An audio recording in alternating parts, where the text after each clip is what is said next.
Pues me da muchísimo gusto tener a Carlos Martínez Azad en este lugar, en calle 11. Carlos, bienvenido. Gracias, Ricardo. Nos une una charla muy antigua ya, con distintos momentos de frecuencia, y hoy nos convoca para seguir hablando de tu obra y los temas que nos interesan. Este homenaje, 1001 caminos, una sola visión, Carlos Martínez Azad.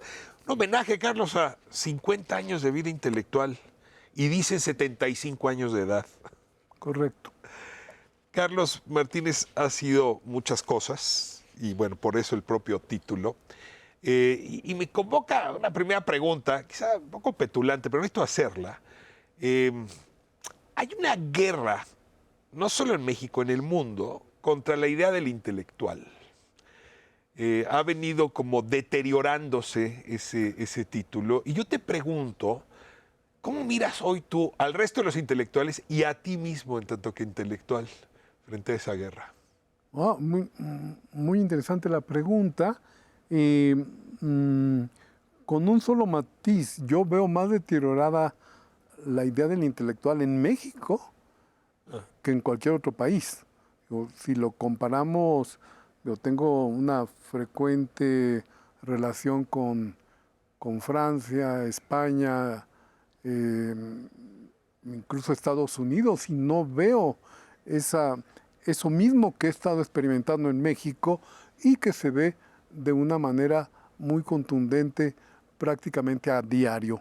Porque tuvimos un periodo muy drástico de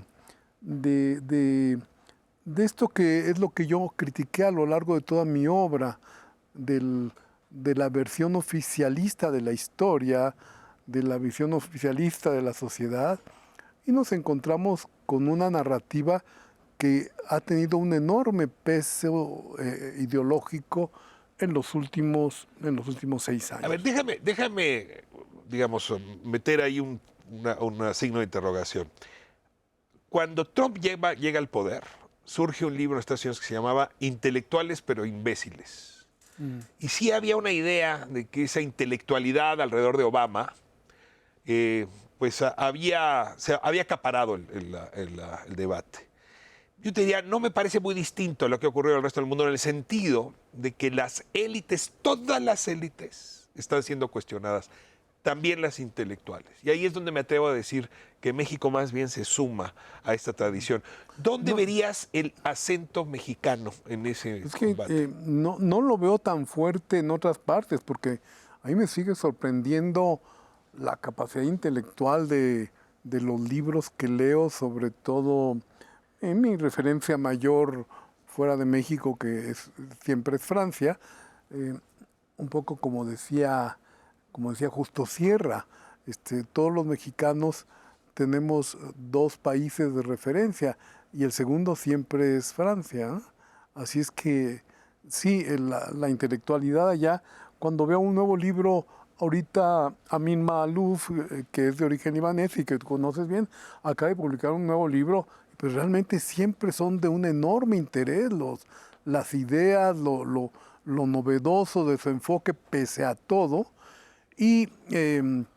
Y bueno, yo estoy de acuerdo contigo en lo que pasó un poco en Estados Unidos, que se parece mucho al caso de México. Es decir, un personaje como Trump, que llega y que inmediatamente hace tabla rasa, sí, absolutamente de todo el pensamiento, que se exprese donde sea. Ahora, estas son modas que van y vienen, las ideas permanecen. Y ahora subrayo la segunda pregunta.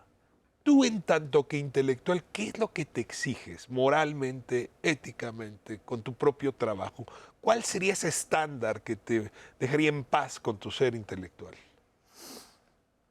Es una pregunta muy fuerte porque he sido pues, una rata de biblioteca, de archivo toda mi vida. Yo no me concibo a mí mismo sin estar siempre pensando en el próximo trabajo, en la próxima investigación, en mi contacto con los alumnos, con con estar tratando de dar a conocer algunas ideas novedosas. Todo mi programa en la actualidad, que parte del Seminario de las Culturas del Medio Oriente en la Universidad Nacional Autónoma de México, pues está dedicado a la divulgación constante, permanente de lo que sucede en esa región del mundo en términos tanto de su historia como de su cultura, como de los graves problemas sociales, políticos que se viven día con día. O sea, tú dirías, ser intelectual es meter la nariz ahí donde es necesario meterla. Creo que sí. Sí, cuando Sara Sara Sefcovic. Sara Sefcovic decide ponerle a este libro el título de Mil caminos y una sola vocación, se refería a eso. Sara me conoce muy bien y bueno, me decía, es que no es posible que te interese todo. O sea, es un curioso, digamos, sin remedio, Sí, pero sistemático. Tu curiosidad no pierde foco.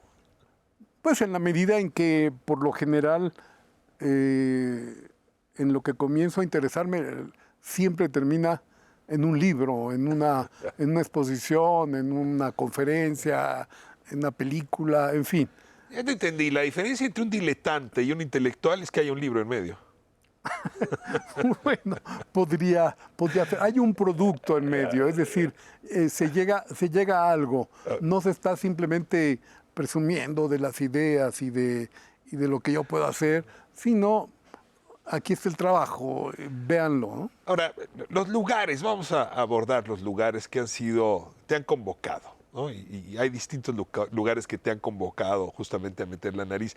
Primero hablar de nuestra ciudad. Le has dedicado a esta ciudad. ¿Te gusta esta ciudad? Desde sus hoteles, sus edificios, su gente, su futuro. Porque ahí cuento incluso varios libros alrededor del tema de la Ciudad de México. Claro. Hablemos de la ciudad, si te parece, para hacerlo con calma. Me voy a corte y regresamos en un momento más para hablar de este lugar donde naciste y que no es tu única patria ni tu única matria, pero ha sido importante. Gracias. Vamos con Carlos Martínez Azad. Regresamos en un momento más. Esto es Calle 11.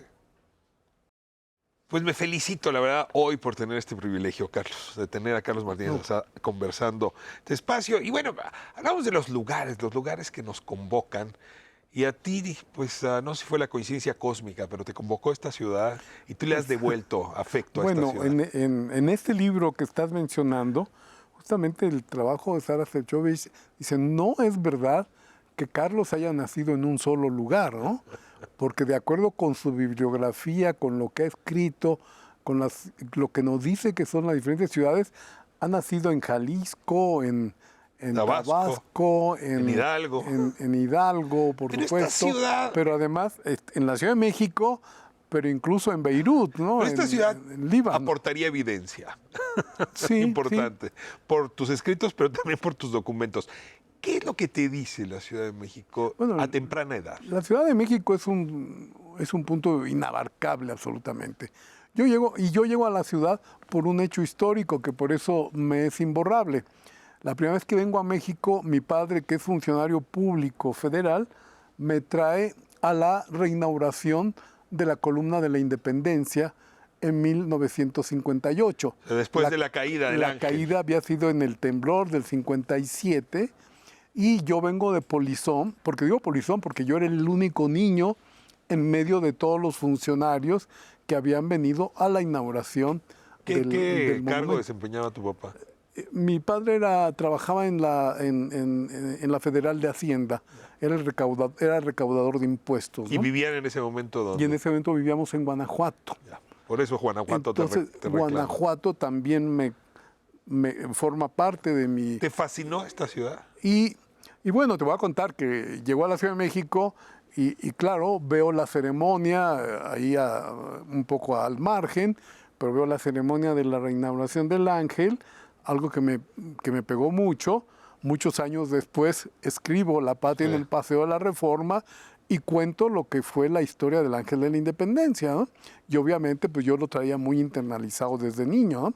Pero déjame decirte que terminó la ceremonia, mi padre se va desde luego a continuar la celebración con sus amigos y me quedo encerrado en el hotel. Pero entonces, teniendo apenas 10 años, me salgo del hotel y me pongo a recorrer la Ciudad de México y la perdida que me di. Después no sabía cómo regresar, ¿no? Pero... ¿Ya pero, saliste de esa perdición? ¿Cómo? ¿Ya te escapaste de esa perdición? Yo creo que sigo un hoy poco. Por hoy sigues un yo poco creo que sigo perdido porque es inmensa la Ciudad de Es un poco lo México. que pasa. Y ahí comencé a darme cuenta de todo lo que podía esconder esta ciudad que valía la pena reconocer. Y sí, me siento un poco agraviado además con que los lugares por los que transité y se han alterado tanto, ¿no? Ahora eres un poco siguiendo la tradición de Luis González y González, alguien que entiende bien la región y las historias de la región. Otro lugar que te atrapó, y también ese más bien por un personaje y también por su geografía, es Tabasco. Sí. Tus trabajos sobre Garrido Canaval, este personaje, pues, francamente muy distinto a muchos otros, pues, del santoral por eso fui, heroico mexicano. Porque me parecía que era un personaje diferente, el Tomás Garrido Canaval, y porque Tabasco también me parecía un estado diferente. Comunista metido a gobernador en Tabasco, un estado donde, por cierto, para ser comunista en ese entonces era un poco complicado. Muy complicado y yo creo que más bien fueron liberales radicales ultranza, ¿no? Del sureste, era una camada, ¿no? Sí. Campechanos, tabasqueños. Hasta chiapanecos. Chiapanecos. Sí. De donde yo digo, y eso fue motivo de varios de mis otros libros, es que en México no hubo una revolución, que hubo varias revoluciones y que las revoluciones del sureste son las más radicales, las que dieron primero para que margen para que figuraran las mujeres, concedieron el voto, primero que en otros estados. Sí hay por ahí algunos Detonaron una organización sitios, sindical. organizaciones sindicales, maestras organizadas que discutían las cuestiones que en ese momento resultaban inadmisibles en otras partes, el embarazo, el control natal, si el matrimonio era obligatorio o si podía ser un matrimonio civil solamente, que México, por ser un país laico desde el siglo XIX, pues a lo que da peso es al matrimonio civil. Sin embargo, en todo el resto del país se seguían habiendo ceremonias religiosas y en Tabasco no. Se prohíbe la religión. A ver, en Tabasco, Villahermosa, la catedral es de los años 50. Sí, hubo catedral, la catedral de Esquipulas, que era un recinto muy pequeño y donde donde fueron varios obispos, pero el más famoso fue Pascual Díaz y Barreto, que luego va a estar vinculada a la cristiada, pero sale expulsado por Garrido Canaval de Tabasco, ¿no? O sea que Garrido se atreve a sacar al obispo de allí, ¿no? Pues ahora voy a tener que sacar a Garrido de nuestra conversación porque nos podríamos quedar un largo rato. No, con cualquiera de estos personajes. Déjame ahora moverme completamente de latitud. Por tu propia historia, herencia, hay una vinculación con Líbano y hay una cercanía con Beirut. Tú decías, Francia, mi otra patria, pero la verdad es que Beirut fue parte de Francia en más de un sentido. Entonces, la verdad no estoy seguro si es París o es Beirut, pero me queda claro que Beirut ha despertado también una pasión intelectual que ahora además te da pues una buena pista de investigación en la UNAM. Pero a ver, cuéntame del Líbano y cómo se te volvió fundamental en tu trabajo, tu trayecto intelectual. Bueno, primero se me volvió, era parte de mí desde muy niño, porque estaban los relatos del abuelo constantemente, mi madre que los recreaba muy bien, y hablaban siempre de la casa que estaba en Líbano, que era la casa de los abuelos, y los sacerdotes. En la familia hay varios sacerdotes maronitas, que es la esencia cristiana es maronita en Líbano, y había pues mucho contacto con ellos desde pequeño y siempre pensé en que tenía yo que conocer todo eso porque me atraía mucho, me fascinaba mucho. Y bueno, cuando finalmente pude conocer eso, pues me di cuenta que pues ahí estaba todavía la casa del abuelo, ahí estaban todavía parte de la familia, los que no habían podido emigrar a México. Entonces pues realmente nos convertimos en una extensión de aquel lugar, ¿no? Entonces, bueno, ya a partir de todo lo que sabía de conversaciones familiares, de amistades, etcétera, pues ya regresé como académico, ¿no? A meterme a los libros, a todo el conocimiento de lo que es ese país, esa región, y bueno, y terminé con la ventaja de ser invitado por universidades a dar cursos ahí, etcétera. Entonces, pues sí se volvió una parte muy entrañable y como tú dices, sí, ciertamente muy vinculado con lo francés, porque el Líbano fue un protectorado francés desde... Como Palestina lo fue inglés, Líbano lo fue sí, desde la francés. caída del Imperio Otomano, que es a lo que le dediqué un libro reciente también. Vamos a cerrar con esta última reflexión, si te parece. Tenemos mucha admiración los dos y esta amistad con Amin Maalouf. Y Correcto. coincides tú esto con el argumento que es de Maalouf, en el fondo, que el fracaso de este ambiente tolerante del Imperio Otomano se ha convertido en este radicalismo, ¿no?, que se vive hoy en Oriente Medio. Pero Maalouf dice, no solo es de Oriente Medio el fracaso, es del planeta entero. Sí, Beirut como un ejemplo del fracaso del proyecto de la política tolerante. sí. Sí, en ese sentido yo creo que Maalouf es un intelectual pesimista, ¿no? Es decir, su última novela, Los Hermanos Inesperados, da un poco idea de eso, que estamos como asediados y a la espera de que llegue algo diferente, algo que nos cambie otra vez y que nos lleve a aquellos momentos estelares de la cultura griega, ¿no?, a la que le da mucho peso en esa novela.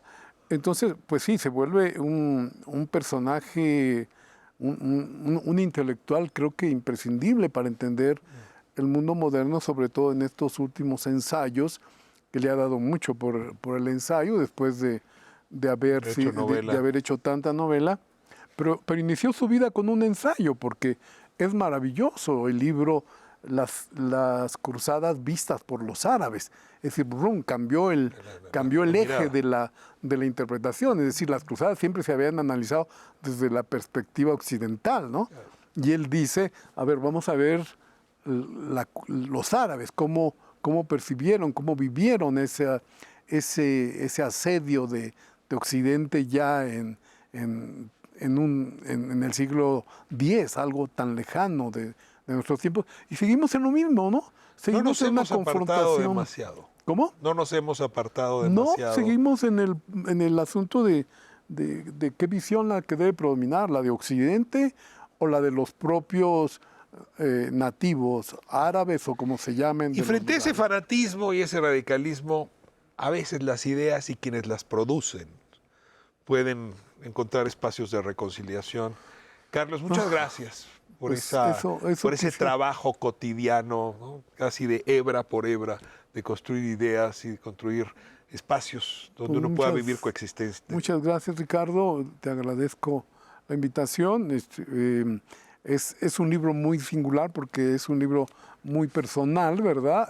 Pero es hecho por los compañeros de trabajo, por los compañeros de ruta. Es el libro de una generación que te abraza. Entonces, de una generación amplia, pero que además permite ver cómo fue el tránsito de este país en los últimos, no 20, sino 50 años, que es lo que tengo. Me faltó hablar de lo que dice Nacho Solares de ti, tus novelas, de Jorge Priori, tu mirada del cine, desde luego de Sara Sefcovic, ¿no?, Sí. que es artífice, pues no solo de este libro, sino de que tengas una buena vida.